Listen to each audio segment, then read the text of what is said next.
Hello dear students, welcome to Learn Start. I am Siddiq sir. Primary TET এবং সিটেটের ক্ষেত্রে 5E model থেকে যে সমস্ত কোশ্চেন করা হয় তার জন্য এই টপিক থেকে কি কি জানতে হবে সেইগুলো এই ভিডিওর মাধ্যমে ইন ডিটেলসে বোঝানো হবে এবং এতে করে আপনার কনসেপ্ট ক্লিয়ার হয়ে যাবে। তাছাড়া ভিডিওটিতে কিছু ইম্পর্টেন্ট এমসিকিউ করানো হয়েছে, আর এগুলোর পিডিএফ পেতে চাইলে আপনি আমার চ্যানেলের ডেসক্রিপশন থেকে টেলিগ্রাম এবং হোয়াটসঅ্যাপ গ্রুপে যুক্ত হয়ে যান। আচ্ছা, শুরু করা যাক। 5E মডেল প্রথমেই জানবো, we are going to discuss what is 5E model. 5E model কি বা 5E মডেল বলতে আমরা কি বুঝি, এর মানে কি, এটা আমরা জানবো। তো এটা জানতে যাওয়ার আগে আপনাকে দুটো ইম্পর্টেন্ট টার্ম জানতেই হবে, না জানলে হয় না। সেগুলো হচ্ছে, একটা হচ্ছে কনস্ট্রাকটিভিজম কি আর কনস্ট্রাকটিভিস্ট কারা, এটা জানতে হবে। তো প্রথমেই হচ্ছে কনস্ট্রাকটিভিজম। আচ্ছা, কনস্ট্রাকটিভিজম হচ্ছে একটা দৃষ্টিভঙ্গি বা একটা অ্যাপ্রোচ যে মত অনুযায়ী শিশু তার প্রিভিয়াস এক্সপেরিয়েন্সকে নিউ ইনফরমেশনের সাথে জুড়ে তার নলেজকে ডেভেলপ করে থাকে। অর্থাৎ এখানে শিশু বা লার্নার তার নলেজ নিজে থেকেই কনস্ট্রাক্ট করে, সেলফ কনস্ট্রাক্ট করে থাকে। ওকে, মনে রাখবেন এখানে শিশু কোনো রকম ইমিটেশন ছাড়াই সে শুধুমাত্র তার প্রিভিয়াস এক্সপেরিয়েন্সকে কাজে লাগিয়ে নিউ অ্যাক্টিভিটিকে কনস্ট্রাক্ট করে, গড়ে তোলে। ওকে, তো আপনারা চ্যানেলে যারা নতুন তারা অবশ্যই চ্যানেলটিকে সাবস্ক্রাইব করে আমাদের পাশে থাকবেন এরকম গুরুত্বপূর্ণ ভিডিওগুলো পেতে। এবারে বলবো এই মতের অর্থাৎ এই দৃষ্টিভঙ্গির মানে এই অ্যাপ্রোচের সমর্থনে কারা ছিলেন মানে কনস্ট্রাকটিভিস্ট কারা। হ্যাঁ, মানে এই মতকে যারা সমর্থন করেছেন তাদেরকে বলা হয় কনস্ট্রাকটিভিস্ট। তো এই কনস্ট্রাকটিভিস্ট কারা, যেমন পিয়াজে, Vygotsky, Kohlberg, Eleanor Duckworth, George Hein, Howard Gardner, এরা গভীরভাবে কনস্ট্রাকটিভিজমকে এক্সপ্লোর করেছিলেন। তাহলে এরাই হচ্ছে কনস্ট্রাকটিভিস্ট। ওকে, আচ্ছা, এবারে আমরা জানবো 5E মডেল। 5E মডেল কি জিনিস এটাকে জানবো। তার আগে বলি যে BSCS অর্থাৎ বায়োলজিক্যাল সায়েন্স কারিকুলাম স্টাডি, এটা একটা টিম, একটা দল। এর প্রধান তদন্তকারী ছিলেন বা ইনভেস্টিগেটর বা প্রিন্সিপাল ছিলেন রজার বেইবি। এই রজার বেইবি কনস্ট্রাকটিভিজমের জন্য একটা ইনস্ট্রাকশনাল মডেল তৈরি করেছিলেন। একেই 5E মডেল বলা হয়। কি বললাম BSCS একটা টিম, একটা দল, যার প্রধান তদন্তকারী হলেন রজার বেইবি। তিনি কনস্ট্রাকটিভিজমের জন্য একটা ইনস্ট্রাকশনাল মডেল তৈরি করেছেন। একেই 5E মডেল বলা হয়। তো 5E মডেল হচ্ছে যে আপনি একজন টিচার হিসাবে যখন স্কুলে পড়ান তখন একটা লেসন প্ল্যান তৈরি করা হয়। অর্থাৎ আমরা যখন স্কুলে পড়াই তখন একটা লেসন প্ল্যান তৈরি করে তারপরে সেটাকে পড়ানো হয়। তো এই লেসন প্ল্যানে একটা 5টা ই রয়েছে, 5E রয়েছে।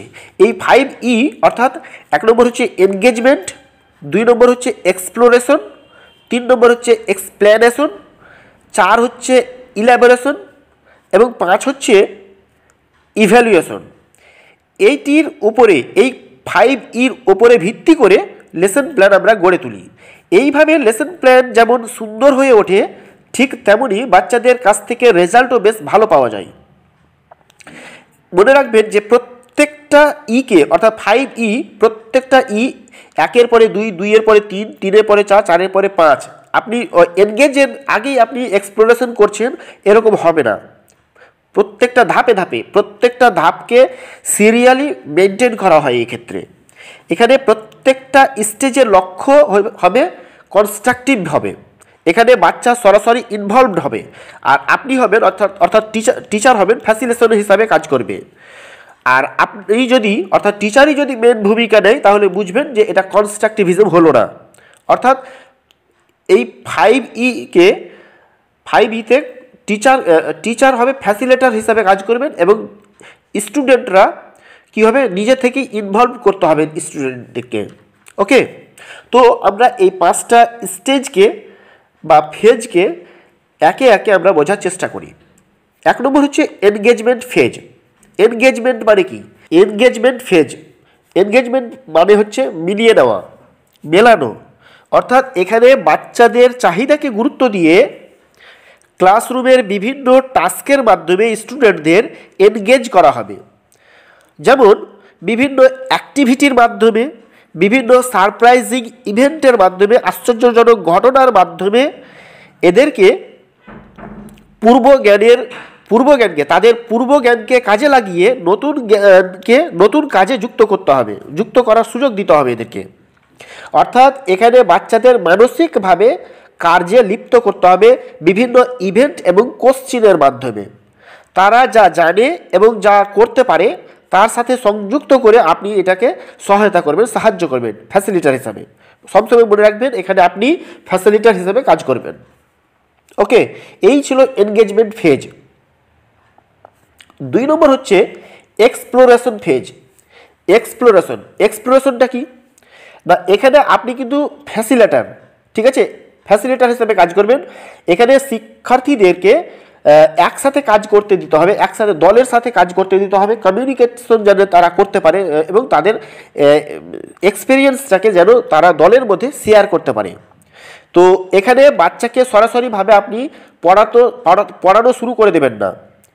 আমরা কি করব, তাদেরকে প্রথমে একটা বুকস বা চার্টের মাধ্যমে, বিভিন্ন অডিও ভিডিও ক্লিপসের মাধ্যমে, তাদেরকে আমরা বলতে পারি যে তোমরা এটা এক্সপ্লোর করো। এখানে মনে রাখতে হবে ছাত্রছাত্রীদের একা একা কাজ দেওয়া যাবে না। কি করতে হবে, এদেরকে দলের মাধ্যমে কাজ দিতে হবে।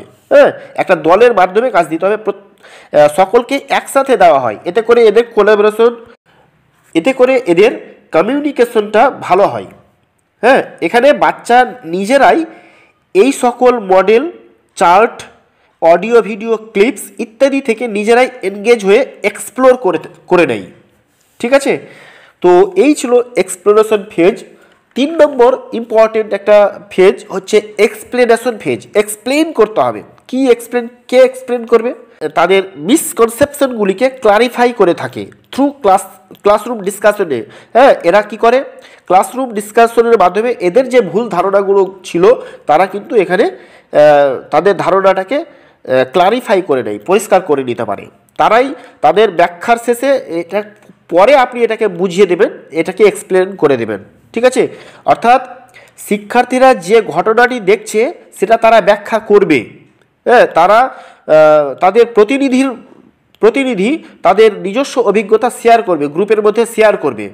তারপরে আপনি একজন শিক্ষক হিসেবে তার দৃষ্টিভঙ্গি সুন্দর করে বোঝাবার চেষ্টা করবেন, মানে আপনার দৃষ্টিভঙ্গি থেকে সেটাকে বুঝিয়ে দেওয়ার চেষ্টা করবেন। শিক্ষার্থীদের যেখানে অসুবিধা হবে সেগুলো আপনি প্রয়োজন অনুযায়ী ব্যাখ্যা করবেন, পরে থেকে এক্সপ্লেন পরে থেকে আপনি করে দেবেন। হলো, এরপরে হচ্ছে ইলাবোরেশন ফেজ। ইলাবোরেশন ফেজটা কি?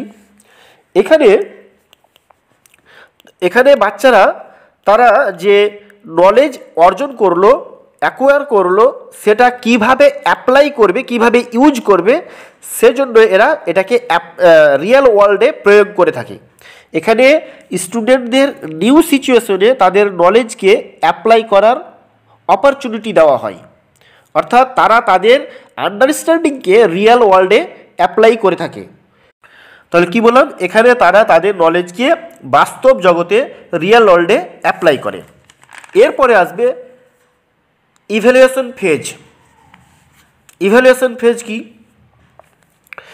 এখানে আপনি অর্থাৎ টিচার মেন ভূমিকা নেবেন।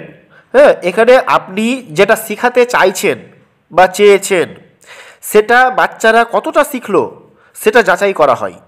এর জন্য আপনি observation, checklist, interview, project, achievement test এগুলোর মাধ্যমে কিন্তু ইভ্যালুয়েশন করা হয়।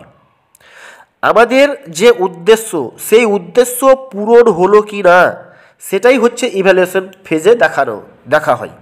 অর্থাৎ এই ফেজে শিক্ষকগণ দেখেন যে ছাত্রদের যে সকল কিছু শেখানো হয়েছে সেগুলো তারা সম্পূর্ণ আয়ত্ত করতে পারলো কিনা। ঠিক আছে, এইভাবে। এবারে আমরা একটু এখান থেকে কয়েকটি এমসিকিউ দেখব। এই এমসিকিউগুলো আপনারা একটা কিন্তু হোমওয়ার্ক দেওয়া হবে, সেগুলো আপনারা কমেন্ট করে অবশ্যই জানাবেন। 1 নম্বর, কোনটি 5E মডেলের ই নয়? এক্সপ্লেইন, এন্টারটেইন, ইলাবোরেট নাকি এক্সপ্লোর? তাহলে কোনটি 5E মডেলের একটি ই নয়? অপশন হবে, সঠিক উত্তর অপশন নম্বর বি, এন্টারটেইনমেন্ট বা এন্টারটেইন। এটা কিন্তু 5E মডেলের ই নয়। 2 নম্বর প্রশ্ন, 5E মডেলে একজন শিক্ষক ড্যাশ হিসাবে কাজ করে? কি হিসাবে কাজ করে? 1 নম্বর লিডার, ফ্যাসিলিটেটর, রুলার নাকি উপরের কোনোটি নয়? কি হবে? সঠিক উত্তর হবে অপশন বি, ফ্যাসিলিটেটর। এরপরে 3 নম্বর প্রশ্ন, 5E নির্দেশনামূলক মডেলের এই পর্যায়ে শিক্ষক আনুষ্ঠানিক এবং অনানুষ্ঠানিক মূল্যায়নের মাধ্যমে শিক্ষার্থীর বোঝার জন্য পরীক্ষা করেন কোন ফেজে? এক্সপ্লোর ফেজে, এনগেজ ফেজে, ইলাবোরেশন ফেজে, ইভ্যালুয়েশন ফেজে? তাহলে এর সঠিক উত্তর হবে অপশন ডি, ইভ্যালুয়েশন ফেজে। প্রশ্ন নম্বর 4, নিচের কোনটি 5E নির্দেশনামূলক মডেলের অন্তর্ভুক্ত নয়? Environment, engage, elaboration, evaluation? এর সঠিক উত্তর হবে option A, environment. Question number 5, 5E model বা ইনস্ট্রাকশনাল মডেল এর প্রধান তদন্তকারী হলেন? Option A, DW Allen, option B, DD Tiwari, option C, Roger Bybee, option D, পিয়াজে? তো এই প্রশ্নটির আমি ক্লাস করার সময় প্রথম দিকেই বলেছি, আপনারা আরেকবার শুনবেন, ক্লাসটা ভালো করে শুনবেন। যারা জানেন তারা অবশ্যই আমাকে কমেন্ট করে এর উত্তরটা দেন। এই পিডিএফগুলো আপনারা যদি পেতে চান তাহলে অবশ্যই চ্যানেলটাকে সাবস্ক্রাইব করে চ্যানেলের ডেসক্রিপশনে টেলিগ্রাম এবং হোয়াটসঅ্যাপ গ্রুপের লিঙ্ক দেওয়া আছে, সেখানে যুক্ত হলে আপনারা এগুলোর পিডিএফ পেতে থাকবেন। তো thanks for watching, best of luck.